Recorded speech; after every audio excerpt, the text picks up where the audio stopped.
Controversial Gordiya બની ગયા તમે આજકાલ. મેં મજબૂરીમાં કોઈને ચટાકા લેતા પહેલી વાર જોયો છે. અને રાંદેરના રવૈયાને નાનું ડીચ્ચું રાખીને 2 ચીરા કરવાના. જેલું સીલ પડી છે તો વડોદરાવાળાઓને વડાપાવ એટલે શું ખબર જ નથી હોતી. તમે With a huge applause, let's call on stage. Keep it going for Manan Desai, Chira Mistry, Om Bhatmi and Sanjay Goradia! Okay. All right.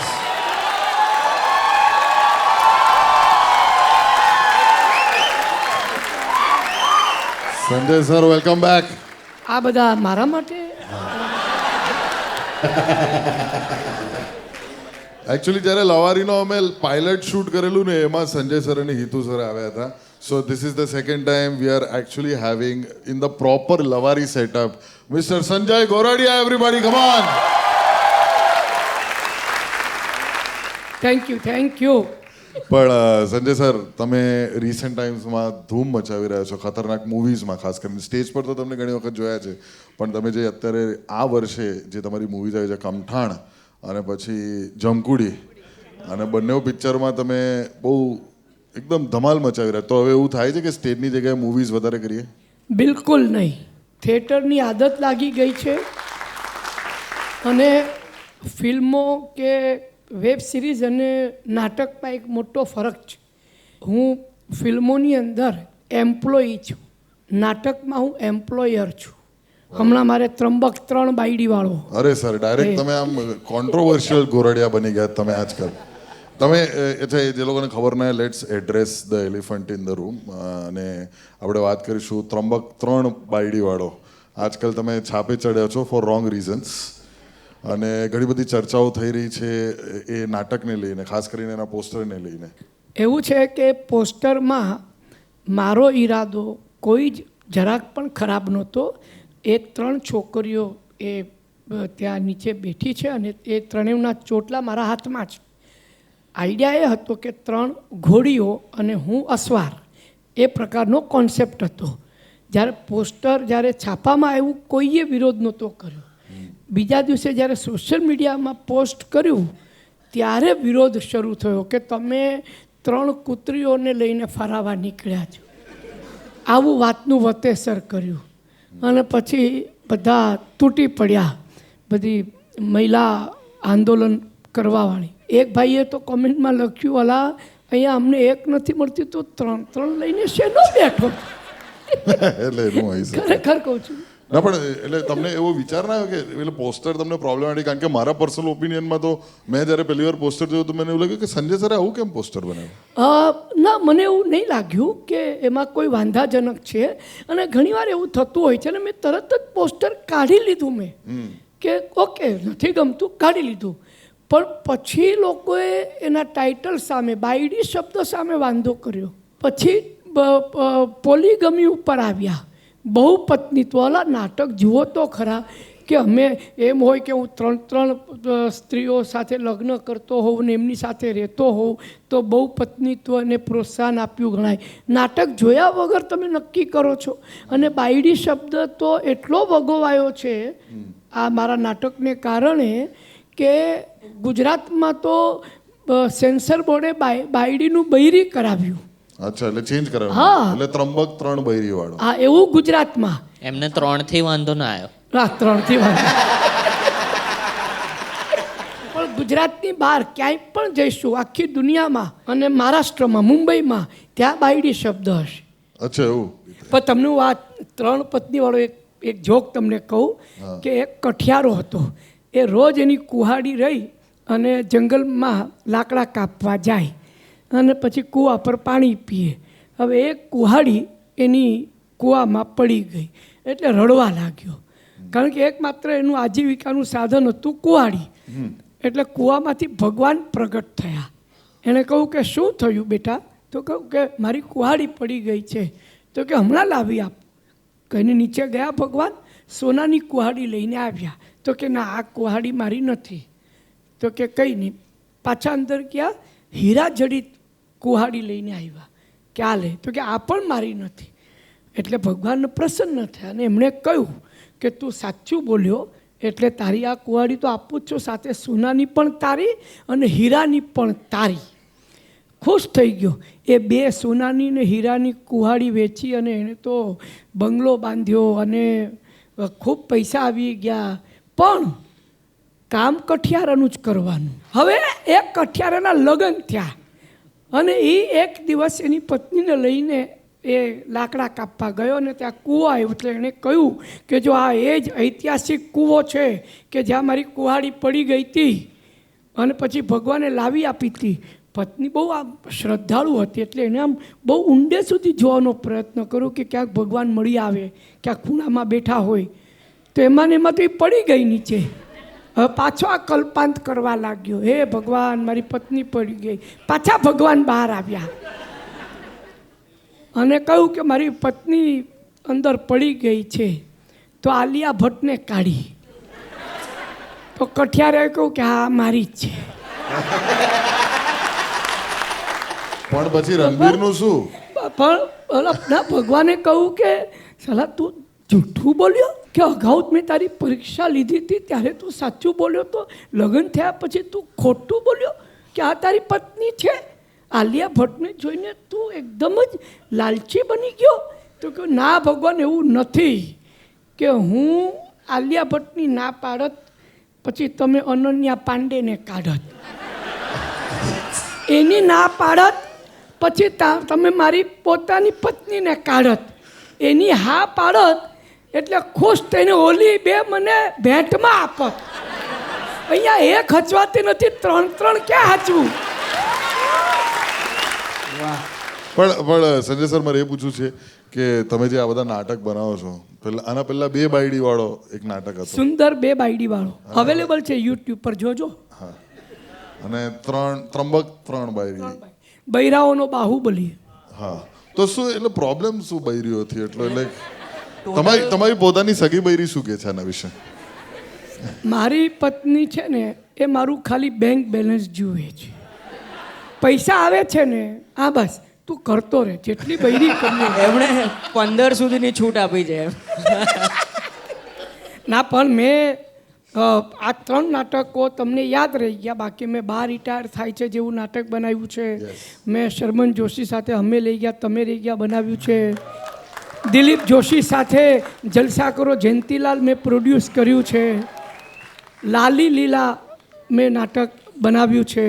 મેં જંતર મંતર નામનું નાટક બનાવ્યું છે. પદ્મારાણી સાથે બાય મારી બાઉન્ડ્રી બનાવ્યું છે. બા તને ક્યાં રાખવું બનાવ્યું છે.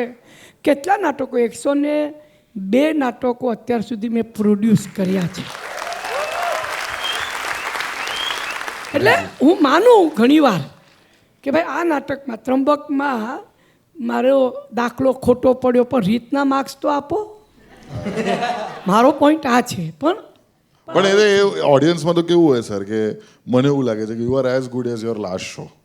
એટલે તમે છેલ્લે જે કર્યું એ લોકોની મેમરીમાં મને એની સામે કોઈ જ વાંધો જ નથી.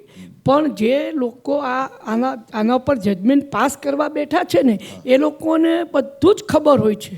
મેં મમ્મી મારી માઇન્ડ બ્લોઈંગ પણ બનાવ્યું છે ને મમ્મી 20ની ને દીકરી 40ની પણ બનાવ્યું છે ને ખૂબ સ્ત્રીલક્ષી નાટકો મેં બનાવ્યા છે.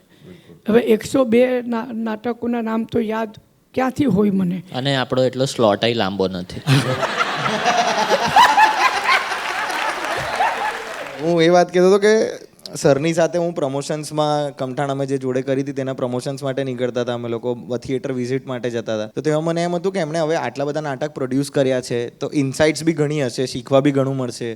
તો હું એમની સાથે એ બધી વાર્તાઓ કાઢું એમ કે સર તમે જે આ પેલું પાછલું નાટક કર્યું હતું તો તેની અંદર સ્ક્રિપ્ટ એટલે રાઇટિંગનો ફેસ શું હોય, કારણ કે મને થોડું એ બી ખરું કે મને કઈ રીતે સ્ટેન્ડઅપમાં બી મદદ કરી શકે. આમ તો હું વાતો કઢાવતો હતો સર કે જો એમાં એવું છે ને કે આપણે જો ગાંધીનગરમાં છીએ, મેં કીધું ઓકે અહીંયા છે ને મસ્ત જગ્યાએ એક પેલું આપણે શું ખાવા ગયેલા, સેવપુરી કે શું ખાવા ગયેલા ગાંધીનગરમાં ઢોકળા ખાવા માટે. તો કે અહીંયા એક બહુ સરસ જગ્યાએ ઢોકળા, આપણે ત્યાં બેસીને વાત કરીએ. ત્યાં ખાવા ગયા, ત્યાં ખાલી સર ખાઈ રહ્યા છે. પછી ત્યાંથી નીકળ્યા બીજે પ્રમોશન માટે વડોદરા, તો કે અહીંયા આ બહુ મસ્ત મળે. મેં ખાધું છે, હા મારે બાકી છે કરીને ત્યાં બી ગયા. સુરત ગયા તો ત્યાં ખાવાની વાતો કરવી હોય ને તો લાંબી કે ચટણી કેવી રીતે બને, કે આને કેટલો ટાઈમ રવા દેવાની, ઢાંકવાની, એ ડિટેલમાં વાત કરે. પણ નાટકના એ ઇનસાઇટ્સ જે છે ને ત્યાં ઇઝીલી શેર નહીં કરતા, એ બહુ ટ્રેડ સિક્રેટ રાખે. ઇન્સ્ટાગ્રામ પર બી એમનું તમે ફીડ જુઓ ને તો એવું જ હોય બધું મોઢામાં, અને એ આખી ડિશમાં એક એક આઈટમ એક્સપ્લેન બી કરે પાછા કે આ રસ છે, આ રોટલી છે. એ મેમરી અલોટમેન્ટ હમણાં જોયું નહીં, પહેલા એ કીધું કે આપણે શું ગાંધીનગરમાં ને ઢોકળા, એટલે એ મગજમાં સ્લોટ છે કે ભાઈ ગાંધીનગરમાં ઢોકળા, ત્યાં સમોસું નહીં ખાવાનું. ઇટ્સ લાઈક એલોકેશન છે. એ સર બહુ ગજબ ફૂડી છે એ તો બધા. મારે દર શનિવારે ગુજરાતી મિડ ડેમાં કોલમ લખવાની હોય છે ભાઈ, એટલે મારે તો કંઈક ને કંઈક શોધતા જ રહેવું પડે. કોઈ બે જણા વાત કરતા હોય ને ખાવાની, તો હું આમ કાન લગાડીને આમ બેસી જાઉં કે કોઈક જગ્યાની વાત કરતા હોય તો ત્યાં જઈને હું એ ચાખું અને એના વિશે લખું. મેં મજબૂરીમાં કોઈને ચટાકા લેતા પહેલી વાર જોયો છે કે અરે ખાવું પડે છે યાર છે. હું તો કહું છું જ, મારા ઇન્ટરવ્યૂમાં કહું છું કે હું તો તમારા માટે ખાઉં છું, બાકી મને તો ડાયાબિટીસ છે. પણ સર અહીંયા જે મકાબોની ઓડિયન્સ છે, તો અહીંયા ખાવા લાયક વસ્તુ શું? તમારી ફેવરેટ કઈ રેસ્ટોરન્ટ કે? હું કહું અસ્પીની બહાર તમે જાઓ, ડાયગનલી ઓપોઝિટ એક ભેળપુરી સેવપુરી ને સેન્ડવિચ વાળો છે, ત્યાં જાઓ, મજા પડી જશે. આજે એની રોકડી જબરજસ્ત થવાની. હા. પણ તમારું ફેવરેટ ફૂડ કયું? કોઈ પણ ટાઈમે ક્યારે પણ કશે પણ ખાઈ શકો એવું? ઓરિએન્ટલ ફૂડ હું ખાઈ શકું. એમાં સુશી છે કે ચાઇનીઝ કોઈ પણ આઈટમ હોય એ બધું જ હું ખાઈ શકું. મને તમે ગમે ત્યારે ચાઇનીઝ આપો તો હું ખાઈ શકું, જાપનીઝ ખાઈ શકું. દુનિયાભરની રેસ્ટોરન્ટમાં હું ફર્યો છું, આ બધું જ મેં ચાખ્યું છે મેં. અને પણ બાકી આપણા આ બધું ખાધા પછી ફાઇનલી ઘરે આવો એટલે પછી ગુજરાતી ખાવાનું તો જોઈએ જ જોઈએ. એટલે સુશીમાં પેટ તો નહીં જ ભરાતું હોય ને સર? ના, બધામાં પેટ બધામાં ભરાય, પણ મન છે ને, મન એ ઘરના ખાવા નથી ભરાય. સર, તો પેલો જે ડાયલોગ હતો તમારો છેલ છબીલો ગુજરાતીમાં, એ તમે લખેલો કે પછી એ લખાયેલો જ હતો ને તમે એને? ના, એ ડાયલોગ ઇમ્તિયાઝ પટેલે લખ્યો હતો, છેલ છબીલો ગુજરાતીનો, કે ખાવું એ માણસની સર્વપ્રથમ જરૂરિયાત છે, અને શું નથી આપણી પાસે ખાવા માટે? પોરબંદરની ખાદી, શિયોરના ફાડેલા દૂધના પેંડા, રાજકોટની ચટણી, ભાવનગરના ગાંઠિયા, આણંદના ગોટા, નડિયાદનું ભૂસું, સુરતની અમીરી ખમણ ઘારી, વડોદરાનો લીલો ચેવડો અને ખંભાતનું હલવાસન, અને ઊંધિયાની તો મજા જ કંઈક ઓર છે. કતાર ગામની 3 દાણાવાળી પાપડી, ગણદેવીની વાલોર અને રાંદેરના રવૈયાને નાનું ડીચ્ચું રાખીને 2 ચીરા કરવાના, પછી એમાં કોપરું, કોથમરી, લીલું લસણ વાટેલા, આદુ મરચાંની ચટણી બનાવી ઉપરથી તેલ નાખવાનું, એમાં પાછા કન સુરણ બટેટાના મોટા મોટા ટુકડા અને સાથે મુઠિયા, આ બધાને એક કોરા માટલામાં 4 આંગળ ડૂબે એટલા તેલમાં નાખી એ માટલાને લાકડાના ડટ્ટાથી ચપોચપ બંધ કરી ઊંધું કરી 3 ફૂટ નીચે જમીનમાં દાટી દેવાનું, ઉપર છાણાનો અગ્નિ પેટાવવાનો, 2 કલાકમાં ચટાકેદાર ઊંધિયું તૈયાર. ભાઈ જેલું સીલ પડી છે ભાઈ યાર, સહેજ ઓળખાર આવી ગયો મને એ જોવું છે કે ઝોમેટો પર આ માણસ કુકિંગ ઇન્સ્ટ્રક્શનમાં શું લખે છે.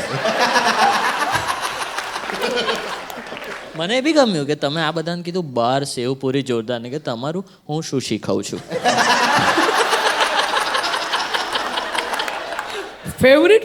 ફેવરિટ ફૂડ મારું ઓરિએન્ટલ છે, પણ બાકી સેવપુરી, ભેળપુરી, વડાપાઉં, અહીંયા મલાડમાં બંસીના વડાપાઉં બધાને ખબર હશે, ખાઓ પ્લીઝ, ત્યાં જઈને કેટલી મજા. તમે તો વડોદરાવાળાઓને વડાપાઉં એટલે શું ખબર જ નથી હોતી.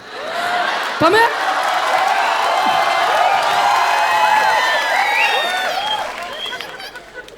અહીંયા ગુજરાતમાં છે ને, આપણે જે બોલીએ ને એના કરતાં લોકો ઉલટું બોલે. ભાજી પાવ, હું પાઉંભાજી જ બોલું છું, પણ આક્ષેપ નહીં ચાલે, હું મોરચો કાઢીશ હવે. અને દરેક જગ્યાની પોતાની ખાસિયત હોય છે. તમે વડોદરામાં જઈને વડાપાઉં શું કામ ખાઓ? તમે ત્યાં જઈને સેવ ઉસળ ખાઓ. મને એ ગમ્યું કે તમે મારા વતી જ વાળી લીધું.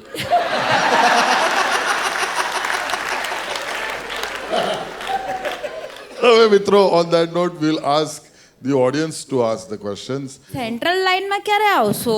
વેસ્ટર્ન લાઇનમાં પ્રોગ્રામ કરો, સેન્ટ્રલમાં આવો ને, બહુ તકલીફ થાય. બીએમસી નો પ્રોબ્લેમ નથી, અચ્છા તમારો પ્રોબ્લેમ છે. મોહ માયા છોડો, ત્યાં પણ છે લોકો રે. તમે ક્યાંથી આવ્યા છો? ભાઈ થાણાથી આવી છે. અચ્છા આવો ઘરે આવો, ચા પાણી પીવા. હું બરોડાથી આવ્યો છું, ઇડલી ખાવા આવો મારા ઘરે. ના ભાઈ, પણ થાણામાં ઓડિયન્સ તમે ભેગી કરો 100% આવીશું. આવી તો બતાડો. અમે બંને આવેલા થાનેમાં, અમે શો કરેલો. પણ લવારી આવ્યું છે શું ત્યાં? અચ્છા એટલે મારી વેલ્યુ નથી. ઓકે ના, ભાઈ. Thank you so much. આ કન્વર્ઝેશનનું એક મોટું કામ હતું, આને ઓકવર્ડ કરવાનું. આ મારો ધણી જે મને ઉચકીને અહીંયા લઈ આવ્યો જ, મારે જોવું લવારી શો. અરે હરક પદળ્યો છે, મરાઠી થઈને ગુજરાતી શો જોવા આવ્યો જ, મને કે તું શું જોયે છે? એક નંબર. હવે next question. Thank you ma'am. Round of applause for her everybody. Yes. હા, કપાઈ જવાનું છે એડિટ પર. ચલો. તો સર આઈ રિસ્પેક્ટ કે જે પ્લેમાં કલાકારો હોય એ લોકોના ન્યુઅન્સીસ ખબર જ પડી જાય મૂવીઝમાં કે એના ડેપ્થ ઓફ ધ કેરેક્ટરના લીધે. પણ પ્લેસ કરતાં કરતાં એવું ન થાય કે આમ એક જ રોલ 150 વાર 200 વાર કંટાળો ન આવે? નાટક એનું એ હોય છે, ડાયલોગ્સ એના એ હોય છે, પણ પ્રેક્ષકો તો દરેક શોએ જુદા હોય છે ને. અને અમે પ્રેક્ષકો માટે કરીએ છીએ. Next question. તમારા નાનપણથી અમે શોઝ જોઈને મોટા થયા છે અને એટલા બધા એપિક ડાયલોગ્સ તમારા હજી પણ યુટ્યુબ ઉપર જોઈને વારંવાર હસીએ છે. એમાંથી એક તમારું એપિક લાફ્ટર એક છે અને એક 3 રોકેટ મોકલાવશું ચાંદ પર. Can we have a glimpse of it please? પેલું લાફ્ટર જે છે ને એ તો હું ઓલું મન પિક્ચરમાં હસતો હતો, એ ફ્લોપ થઈ ગયું ને ત્યાર પછી મારું હસવાનું બંધ થઈ ગયું. એટલે વી સ્ટીલ રિમેમ્બર ધેટ. અત્યારે મારા 3 નાટકો અત્યારે ચાલુ છે. એક 2-2.5 ખીચડી કઢી, દે તાળી કોના બાપની દિવાળી, અને ત્રીજું બૈરાઓનો બાહુબલી. બૈરાઓનો બાહુબલીના ક્યારેક શો થાય છે. એમાં 3 નાટક ચાલુ છે અને ત્રંબક 3 બાયડીવાળોના રિહર્સલ્સ ચાલુ છે. હવે આ 4 નાટકના ડાયલોગ મગજમાં સંઘરી રાખવા અને પછી એમાં અચાનક કોઈ કે કામ આવીને કે 3 રોકેટ, તો મારા રોકેટ ઉડી જાય એમાં બે. સો સોરી. હા પણ પેલો જે ડાયલોગ હતો ને એ તો ખાસો મારા મોઢામાં હજુ પાણી છે. ગજબ હતો એ dialogue. Okay, one more last question. Sir એક ક્વેશ્ચન એ છે કે અત્યાર સુધી તમે એટલા બધા શોઝ નાટક કરેલા છે, તો એમાંથી એવું કયું લેસન છે કે જે લાઈફમાં એકદમ એક્સપિરિયન્સની રીતે આમ યાદ રહી, કે મતલબ એઝ અ બેડ નોટ યાદ રહ્યું પણ છે સારું, એવું કયું લેસન યાદ છે? એવું છે કે કોઈ પણ નાટક જ્યાં સુધી તમે પ્રેક્ષક સામે ભજવતા નથી ને ત્યાં સુધી તમને ખબર જ નથી પડતી કે આ સારું છે કે ખરાબ છે. આ જે મિસ્ટ્રી છે ને એ અમારા માટે, જેને માટે હું કામ કરું છું. અત્યારે ત્રંબક 3 બાયડીવાળોમાં રોજ અમે નાટક તૈયાર થઈ ગયું છે, છેલ્લો સીન બાકી છે. અમે કોઈકને બોલાવીએ, બધા કે બહુ સરસ છે, આમાં મજા આવી. પણ જ્યાં સુધી નાટકનો પહેલો શો નહીં થાય ને ત્યાં સુધી અમને ખબર નહીં પડે કે લોકોને નાટક ગમ્યું છે નથી ગમ્યું, લોકો કેટલા હસે છે કેટલા નથી હસતા, લોકો વોકઆઉટ કરી જાય છે.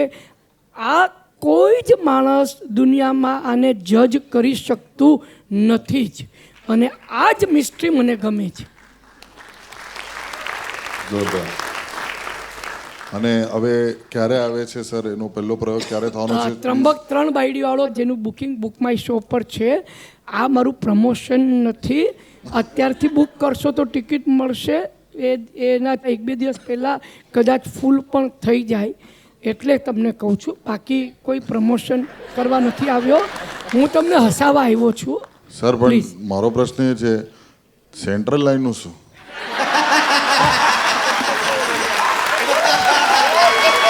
Round of applause for the amazing Sanjay Goradia.